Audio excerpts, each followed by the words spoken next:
underline. Omong dikit tapi nyelekit. Bersama Om Bob. Temukan di channel YouTube Om Bob Indonesia.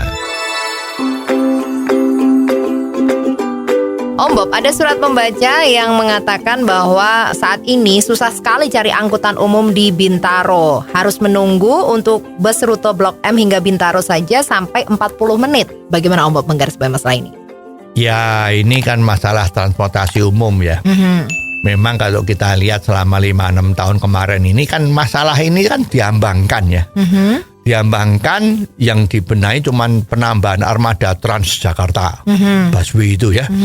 Terus juga stasiun-stasiunnya, ya, terus bikin tarif terintegrasi antara jarak pendek sama jarak jauh, ya. Itu yang dipikirkan tuh hanya kembang-kembang aja, kulit-kulit saja. Padahal kalau untuk menggiring masyarakat Jakarta itu untuk menggunakan kendaraan umum, itu memang tidak semudah apa yang dikatakan tadi itu. Tadi itu cuma pencitraan. Nah, terbukti memang kan. Waktu itu banyak bis-bis yang katanya diganti menjadi bahan bakarnya gas. Betul.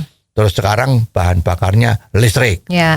Tapi kita lihat tuh banyak di pul-pul busway Transjakarta itu banyak yang mogok. Yang harusnya awet jadi mogok. Itu banyak. Memang perawatannya juga enggak diperhatikan dengan betul. Jadi ini namanya istilahnya itu mismanagement ya. Bisa beli barang tapi nggak bisa merawat. Ini terjadi. Dan juga konsep dari mass transportation di Jakarta itu kemarin itu nggak benar. Ya, cuman nggak ada yang berani ngomong. Nggak tahu karena nggak bisa ngomong apa sudah nggak mau ngomong. Kalau sudah misalnya kantongnya tebel kan mungkin nggak mau ngomong kan. Ya, jadi yang dirugikan memang rakyat.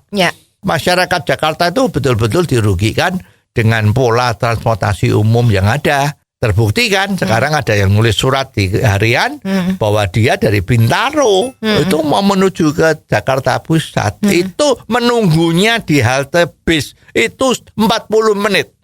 Ya, juga mau ke Bintaro itu menunggunya 30 menit. Sekarang siapa yang mau? Perjalanannya mungkin bisa 40 menit, menunggunya 40 menit. Maka tidak heran semua orang mending beli motor atau beli kendaraan pribadi. Betul. Ini menjadi problem utama yang seharusnya diberesin. Ya memang ini teorinya sebetulnya niru aja bisa. Kenapa nggak mau niru? Jadi mestinya memang namanya feeder di pinggiran-pinggiran suburb dari Jakarta itu. Kota-kota pinggir Jakarta itu yang harus mempunyai kendaraan umum yang dari daerah tempat tinggalnya menuju halte yang menuju ke Jakarta. Ini harus sesering mungkin. Ya memang ada yang ngomong, kalau begitu apakah setiap 10 menit harus ada satu kendaraan yang lewat atau menunggu di sana? Ya itu namanya bahasa Jawanya itu nyolu. Ya, nyolu itu apa ya? Mengejek. Ya. Yang ngatur ya tidak sebodoh itu kan.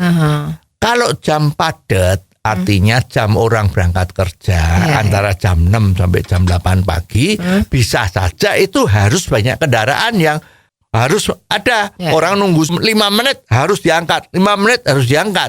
Karena ada jutaan orang dari luar Jakarta menuju Jakarta. Ini harus diangkut. Kalau misalnya waktu tunggu itu sudah tidak terlalu lama, pasti ya banyak orang yang mau naik kendaraan umum kok. Sekarang kalau mau naik kendaraan sendiri bayangin perjalanan 1,5 jam, bolak-balik 3 jam, belum bensin naik, belum badannya capek. Nah ini semua memang harus dilakukan. Nah itu satu masalah. Jadi feeder dari kota-kota satelit pinggir Jakarta itu harus banyak, harus frekuensinya tinggi. Terus setelah itu di dalam Jakartanya itu sendiri juga harus seperti itu. Jangan persis mau masuk kantor atau pulang kantor itu nunggunya lama dan bisnya kurang. Sehingga satu bis yang isinya mestinya 40 atau 50 diisi sebanyak-banyaknya. Karena kalau kita nggak mau ikut berhimpit-himpitan, mungkin antrinya harus sampai 1 jam. Nah ini sampai rumahnya jam berapa? Nah, susah kan? Makanya harus ada perhitungan yang seksama. Ya kalau jam kantor bubar antara sore jam 3 sampai jam 6 itu harus 1 menit 1, misalnya seperti itu. Nah itu diperlukan berapa mobil, itu bisa dihitung. Tapi ya nggak cuma itu, yang ngontrol itu juga harus ada. Kalau ini betul-betul serius dilakukan, yakin kok masyarakat Jakarta dan sekitarnya itu akan diringankan bebannya, dan Jakarta juga akan mengurangi polusi dari banyaknya mobil-mobil dan sepeda motor. Ya, sebetulnya masalah ini sudah ada blueprint-nya, tinggal ditiru.